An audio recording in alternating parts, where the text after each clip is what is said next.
Bom dia a você, telespectador da TV Brasília. Está entrando no ar o programa Tribuna Livre com Raimundo Ribeiro. O programa é um oferecimento do restaurante Esquina Mineira, que fica ali na 704, 705 Norte. Terminando o programa, vá até lá saborear um excelente almoço. E agora vamos conversar com o presidente Francisco Caputo, presidente da OAB. E a ordem, para aqueles que não sabem, a ordem vai ter eleição agora dia 26 de novembro.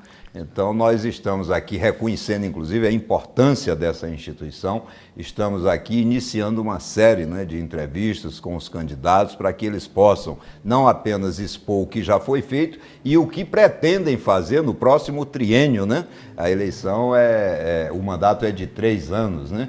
Então temos aqui a presença do Francisco Caputo, né, nosso companheiro, nosso amigo, né, e lhe dou as boas-vindas, né, e agradeço muito ter encontrado um tempinho aí nessa campanha louca, alucinante, que eu sei que para poder prestigiar o nosso programa, presidente. Muito obrigado, Ribeiro, os telespectadores do Tribuna Livre. É um prazer muito grande estar aqui. A corrida é muito louca mesmo, como você falou. Mas é muito prazerosa e a gente está tendo uma receptividade extraordinária dos nossos colegas. E para atender um pedido seu, a gente sempre arruma um tempo. Ô, presidente, muito obrigado. Mas, presidente, você foi eleito no pleito passado, né, com uma diferença, foi uma briga muito acirrada, né? Me parece que nós tivemos 4 chapas, né, e você conseguiu uma vantagem, se eu não me engano, na sua chapa de 400, 500 votos aproximadamente, né? Algumas propostas que foram colocadas, né, e que o eleitor, em especial, né, o eleitor advogado, quer saber o que foi realizado nesses 3 últimos anos pela ordem que possa credenciá-lo a buscar um novo mandato, presidente. Quando nós chegamos na nossa entidade, encontramos uma situação desoladora. A nossa entidade inscrita no cadastro de inadimplentes, automóveis penhorados, os nossos prédios caindo aos pedaços, computadores velhos, com programas piratas, uma situação de total balbúrdia, uma inadimplência altíssima, um descontrole administrativo muito grande. E chegamos num momento dificílimo da vida institucional do Distrito Federal, talvez a mais grave crise que uma unidade da federação tenha passado aqui no nosso Brasil. Mas conseguimos reeditar os bons tempos da ordem, quando ela liderava a sociedade civil organizada, mobilizamos mais de 60 entidades da sociedade civil e lutamos contra a intervenção federal. Como eu brinco com os meus amigos, nós trocamos os 4 pneus da OAB com o carro andando. Trocamos todos os computadores, colocamos programas licenciados, pagamos as dívidas, tiramos o nome dela do Cadim, levantamos as penhoras, pegamos os nossos carros, ampliamos a frota e modernizamos, então, dando mais conforto. Então foi uma arrumação de casa. Uma arrumação total. Período. Hoje, o advogado que vai à ordem, ele sente muito orgulho e sente o conforto de ver que o dinheiro da sua anuidade está sendo muito bem aplicado. E para os próximos 3 anos, presidente, o que o advogado pode esperar? A ordem é uma obra sempre inacabada, ela está sempre sendo aperfeiçoada.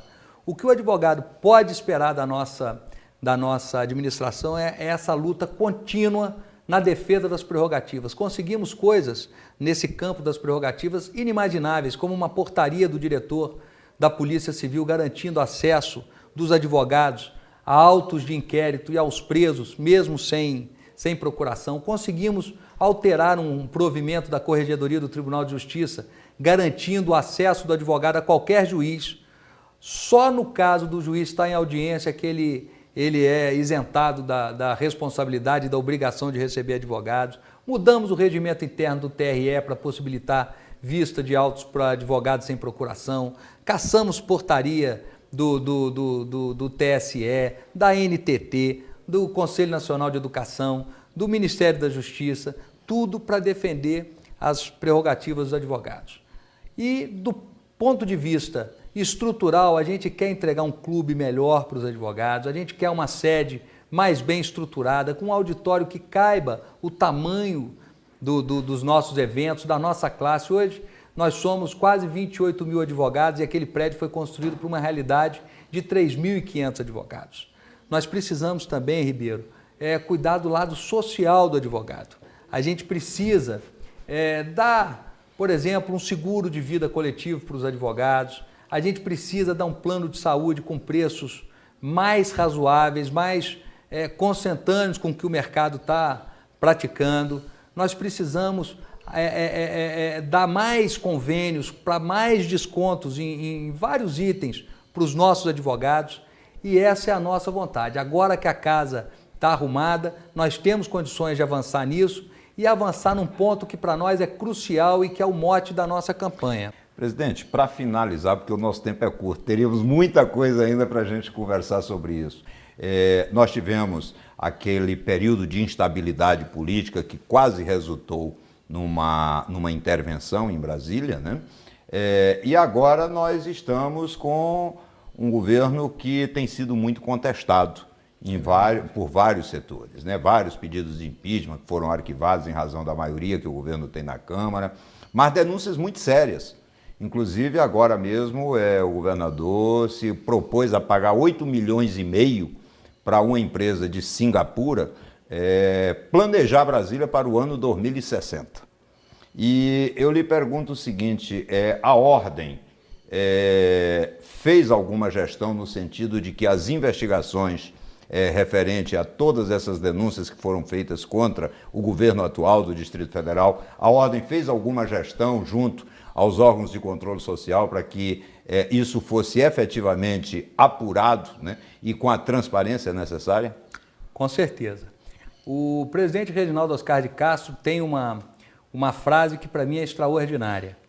A ordem tem que aparecer nos momentos de crise. Nos momentos de normalidade, quem tem que aparecer é o advogado. Nós colocamos um conselheiro nosso para acompanhar passo a passo um inquérito que está sendo conduzido pelo STJ para apurar várias denúncias que foram feitas contra o nosso atual governador.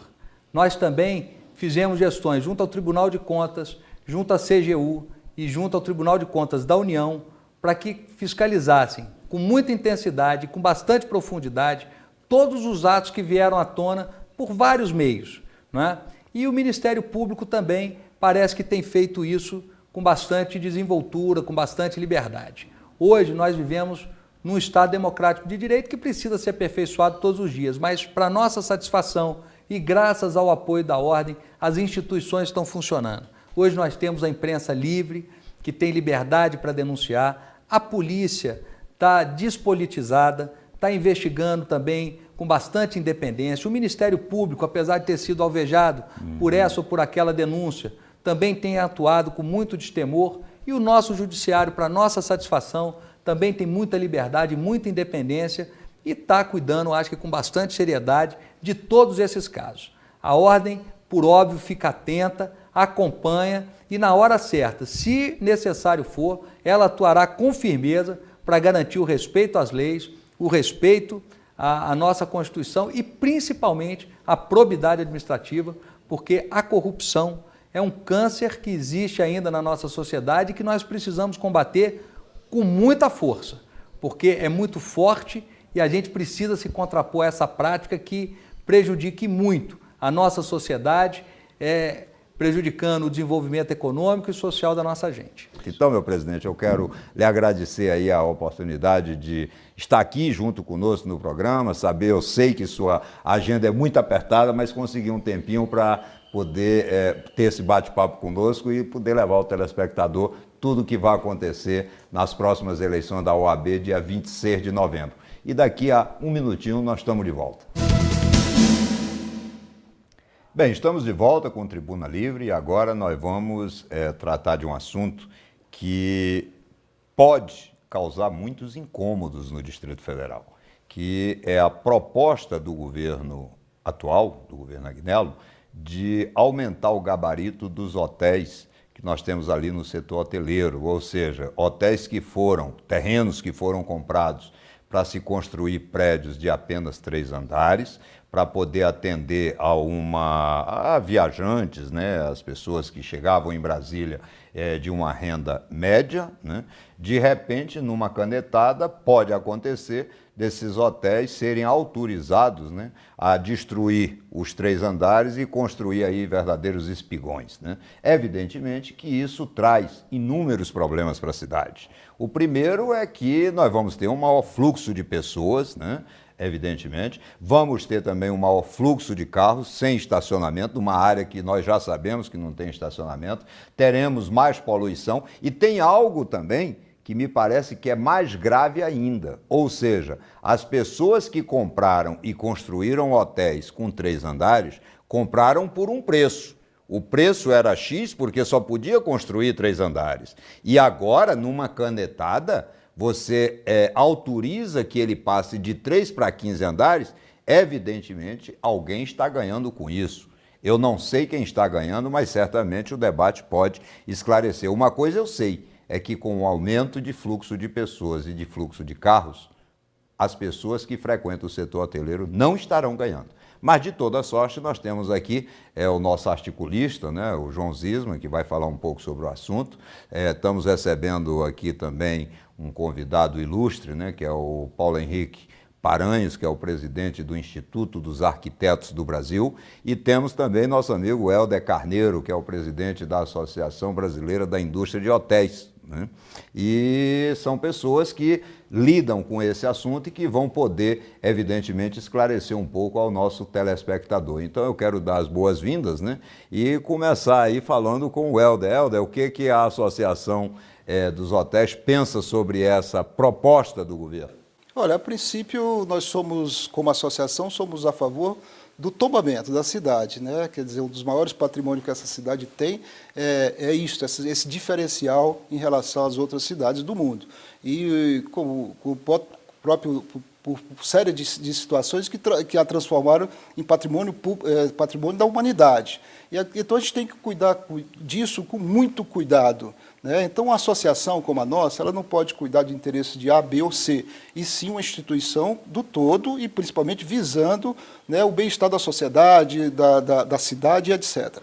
Quando surgiu toda essa polêmica, que já vem desde o ano passado, né, nós nos deparamos com a situação primeiro de surpresa, né, porque usavam esse aumento de gabarito. A associação não foi sequer consultada, nem convidada para participar de nada? Não foi assim uma ideia de iluminados do governo? Não, teve aí algumas dessas, não é assembleias, como é que chama? Essas audiências públicas, né?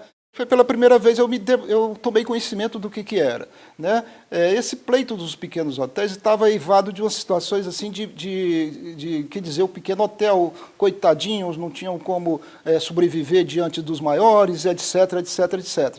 Ora, é lógico que você acaba se compadecendo de algumas situações críticas dessa ordem. Mas com o correr do tempo, o que no primeiro momento parecia que era uma adaptação um pouco menor de andares, de uma hora para outra surgiu um aumento de gabarito de 3 para 15, né? Não, para 10. Para 10. Para 10 pavimentos. Não é o que seja 10 ou 15, etc. Eu acho que nós estamos diante de uma situação que é muito perigosa para Brasília, né? Porque hoje vai se conceder apenas desses hotéis e os outros, por que também não são beneficiados com isso? Tem essa coisa da isonomia, né? Hoje, Brasília... Então, a princípio, já no entendimento da associação, já fere a isonomia entre dentro do setor. Hoje está se pretendendo isso, que eu acho que, no meu entender, fere o tombamento, porque a cidade não foi planejada para isso. Daqui a pouco, os donos dos terrenos de 15... Daqui a pouco não, agora já estão querendo que inclua no PPCub, né, o terreno PPCub, para quem não sabe, diz o que é PPCub. Essa história do PPCub é um negócio... Porque eu falo assim, PPCub faz assustar o povo. Agride aí, está aqui o Paulo e o Helder, tirando a questão empresarial, evidentemente tem que ser analisada, mas o PPCub significa Plano de Preservação do Centro Urbanístico de Brasília, do conjunto urbanístico, não é isso? Mas, veja bem, o PP significa o quê? Preservação. Como é que se vai mexer num troço? Eu, como leigo, e o cidadão comum, ele vai analisar e diz, olha, estão mexendo, criaram um tal de PPQ. Vai preservar, vai aumentando. preservar e aumenta o troço.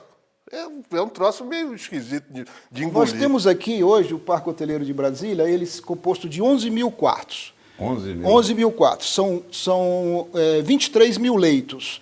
Dentro de 2 anos, sem FIFA ou sem FIFA, ou sem campeonato mundial ou não, ou Copa do Mundo ou não, nos próximos 2 anos vão ficar prontos 5.835 quartos. Quase 30 mil quartos, então. 5.800, é um crescimento de 51% dentro de 2 anos.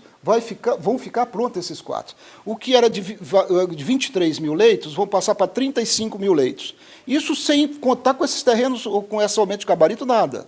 Nada. Certo? Ora, 35 mil leitos, a cidade já está num crescendo natural. 51% é o maior percentual de todos os tempos. Deixa eu fazer que um Brasília resumo, já então, cresceu. o Helder. Então, na verdade, esse projeto do governo de aumentar o gabarito, no entendimento da associação, ele seria desnecessário e sem contar, evidentemente, os transtornos que causaria com relação à ocupação, né, de pessoas, a impossibilidade do tráfego de carros, essa coisa toda. É isso? Resumindo aí. E também a questão da isonomia, né? Sim, fere a isonomia Vem cá, por que escolher só determinados terrenos e os outros? Vamos dizer assim, na pior das hipóteses. Então, estou jogando aí todo mundo no mesmo bolsão. Mas veja só, para não deixar aqui o Paulo Henrique como espectador privilegiado, né, do programa, Paulo Henrique, o que o Instituto dos Arquitetos pensa sobre essa proposta? Bom, é um prazer estar aqui com vocês, colega Helder, deputado Raimundo, enfim, João. O que a gente percebe a todo momento é que está havendo uma falta de a orquestra funcionar de forma harmônica. Para surpresa de muitos, e até para trazer talvez um pouco de calor para o debate e um pouco mais de confusão na cabeça daqueles que talvez alguns da cidade que não conseguiram vislumbrar um debate mais aprofundado, o Instituto não é contra a alteração do gabarito. O Instituto está preocupado, sim, com a forma que as coisas estão acontecendo. Por exemplo, dentro do PPCub, o processo do PPCub é um processo que tem a sua legitimidade, mas conduzido como está sendo conduzido, o Instituto é contra. Sem transparência, é isso? Na verdade, nós não podemos, como eu estava dizendo, nós não podemos dizer, olha, a nossa intenção é essa, e amanhã muda o discurso, e no outro dia o discurso já é outro. Veja que a questão da 901 aconteceu isso, a questão da Singapura está acontecendo isso, e a questão dos hotéis, Helder, não está claro. E quando a coisa não fica clara, quando o jogo não é claro, quando a gente não entende de forma definitiva os interesses, quando o governo não é firme nos seus interesses e não deixa transparecer isso em todas as áreas, o que tem acontecido é que na nossa área, na área do planejamento urbano, na área da preservação, enfim, na área dessa conjunção de fatores e de forças, a sociedade não está sentando à mesa.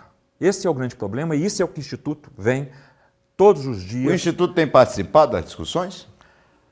Essas discussões, a forma que ela está acontecendo, não é uma forma saudável. Essas discussões, na verdade, eles até cobram da gente. Mas nós fizemos várias consultas públicas. Quem participa de uma consulta pública percebe que aquela consulta pública não está levando a um debate saudável, um debate construtivo. Nós estamos falando em ampliar os gabaritos. Não vemos problema nisso. Por outro lado, como é que está sendo estabelecida a outorga onerosa daquilo? Aquilo é uma área específica, aquilo é uma área especial. Se isso não for feito com muito critério e discutido com a sociedade, é evidentemente que uma ala, que um setor, que uma área vai sair prejudicado. O Instituto, o que ele coloca o tempo todo é que nós não somos favoráveis a esse ou aquele setor. Nós brigamos pelo projeto, por um planejamento. Mas um planejamento de verdade. Falar que está planejando e pensar em trazer gente de Singapura sem que nem porquê, não nascendo nada... Como se não tivesse ninguém aqui em Brasília. Nós estamos abertos ao debate. Só que nós queremos um debate preciso, um debate que realmente demonstre a transparência e os interesses claros. Mais uma vez, nesse sentido, o que nós vemos aqui nessa mesa, aqui nesse debate, é que as coisas não estão claras. Se eu chego para o Helder e falo, Helder, fique tranquilo, não vai haver a vantagem em detrimento de um ou em detrimento de outro. a outorga vai ser tanto, se quiser crescer, vai crescer, mas vai pagar o mesmo tanto que o empresário A pagou do que o empresário B pagou. Tem que pagar igual. Quer dizer, essa clareza não existe. Essa clareza, por enquanto, ela não tá existindo. Você veja que o PPCub, por exemplo, ele tem algumas questões, voltou à questão da 901, olha que absurdo. A sociedade já disse que não, o IFAM já disse que não, o governo já entendeu que não pode. Vamos adiar por 18 meses o debate do PPCub para voltar ao debate para ver se a gente cria novas regras. Não tem que criar regra, a regra está criada. A regra já está A estabelecida. questão da FIFA, no começo, porque para a Copa do Mundo. Depois fomos a fundo, estudamos e vimos que não tinha Copa do Mundo nenhum. A FIFA já deu os seus vereditos. Então, o que de fato não está acontecendo é esse debate da sociedade com parceiros que tenham as condições para colocar o debate de forma clara, de forma preparada. E nós temos isso na Universidade de Brasília, nós temos isso no Instituto, nós temos isso nas outras entidades. E nós não queremos que esse debate fique entre os arquitetos e urbanistas apenas. Esse é um debate multiprofissional. Esse é um debate que tem que ser feito com a sociedade civil, com o empresariado, com o sindicato, com todos, mas todos em pé de igualdade. E todos colocando com transparência quais são os seus interesses, legítimos ou não, mas de qualquer maneira precisa ser colocado até para ser aprovado ou rechaçado. Precisamos que o governo pense, ao invés de estar encaminhando proposta, né, para o plano de preservação, para aumentar gabarito, beneficiar A, B ou C, que também não nos interessa, que ele vai pensar em construir mais escolas, vai construir hospitais, cuidar da segurança, porque aí é um discurso que eu faço político que não tem nada a ver com o IAB, nem com a parte de hotelaria, mas é um sentimento do cidadão que está penalizado, está irritado com toda essa discussão que se faz em benefício de A, B ou C, e o povo não é beneficiado em nada. Olha, eu quero agradecer ao Helder Carneiro, né, presidente da Associação Brasileira da Indústria de Hotéis, né? Agradecer ao Paulo Sérgio Paranhos, Paulo Henrique Paranhos, perdão, Paulo, presidente do Instituto dos Arquitetos do Brasil, agradecer ao João Zisma, mas pegando um gancho aí do que o João falou, só para poder encerrar, eu vou contar uma pequena história. Diz que tinha um sujeito que morava lá no interior do Piauí, tinha um medo danado de avião, mas ele adoeceu e só podia ser operado no Rio de Janeiro. E a família se uniu e tal e conseguiu convencê-lo, com muito medo, a pegar o avião. E aí ele entrou no avião, ficou lá no cantinho e tal, encolhido, né, e vendo aquele negócio e tal, mas tranquilo, né? Mas assim, tranquilo em termos, né?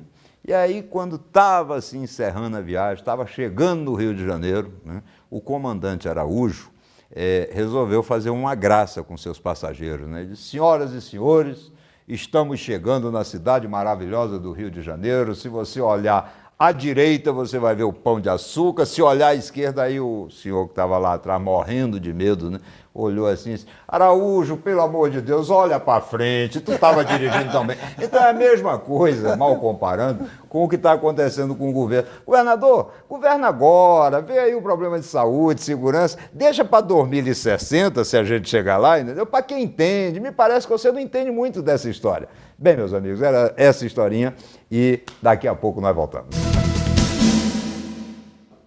Bem, estamos de volta com Tribuna Livre e agora vamos falar daquele tema que tem dominado, né, todas as pautas há uns 3 meses, né? Começou dia 2 de agosto, por sinal, dia do meu aniversário, né? Que é o julgamento do mensalão do PT, que está entrando na sua reta final, né?